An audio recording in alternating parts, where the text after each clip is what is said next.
तासनतास डाळ भिजत घालण्यापेक्षा अशा पद्धतीने डाळ न भिजत घालता झटपट 1 तासामध्ये मेदूवडा कसा बनवून तयार करायचा ते आज आपण पाहणार आहोत। आणि मेदूवडा किती जाळीदार झालेला आहे हे तुम्हाला ही व्हिडिओ पाहता क्षणी समजणार आहे। त्यासोबत ओल्या नारळाची चटणी केलेली आहे। रेसिपी सोपी आहे, चला तर करूया।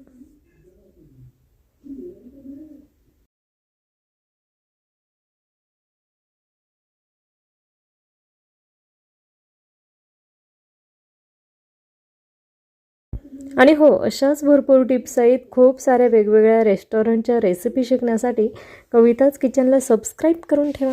हाय हॅलो नमस्कार, मी कविता तुमच्या आवडत्या कविताच किचनमध्ये सर्वांचं खूप खूप मनापासून स्वागत करते।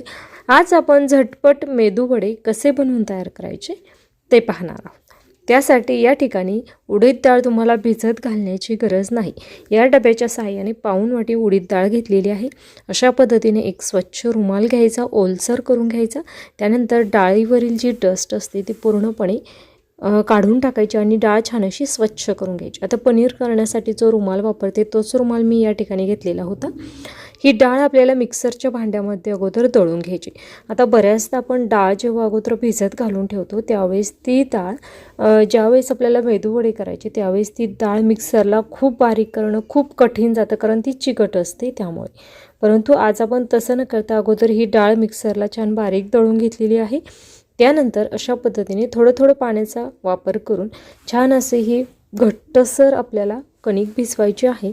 या ठिकाणी तुम्ही पाहू शकता खूप जास्त नाही, फक्त अर्धा ते पाऊण कप एवढा पाण्याचा वापर करून जवळपास 1 कप तरी पाण्याचाच वापर केलेला आहे। आणि छान अशी ही डाळ आपल्याला अर्धा ते पाऊण तासासाठी तशीच सोडून द्यायची, जेणेकरून ती आपण मिक्सरला छान बारीक केल्यामुळे हे पीठ पटकन असं भिजले जातं।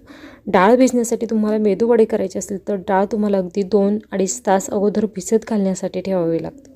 परंतु अशा पद्धतीने तुम्ही जेव्हा हे पीठ भिजत घालण्यासाठी ठेवता ते अर्धा ते पाऊण तासामध्ये सहज भिजले जातं।